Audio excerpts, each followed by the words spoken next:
How to change screen orientation in Windows 11. First, right-click on the Start menu. Click on Settings. This will open the Settings app. In the Settings window, click on System in the left-hand sidebar. Then click on Display on the right side. There is a shortcut to come here. From your desktop, right-click, select Display Settings.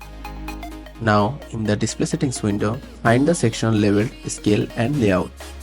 Under this section, you'll see a drop-down menu labeled Display Orientation. Click on the Display Orientation drop-down menu. Now you'll see 4 options.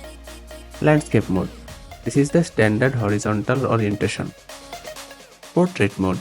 This will rotate your screen vertically. Flipped landscape mode.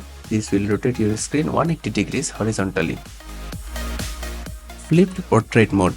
This will rotate your screen 180 degrees vertically. Now click on the orientation you want to apply.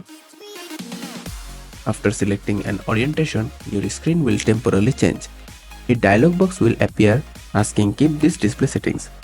If the orientation is what you want, click Keep Changes. If the orientation is not what you want or you can't see properly, wait for a few seconds. Windows will automatically revert to the previous setting. Alternatively, you can click Revert. There was also a shortcut on the keyboard to rotate your screen. Unfortunately, that shortcut is no longer working in latest Windows 11 system. So that's how you can change screen orientation in Windows 11. Thanks for watching.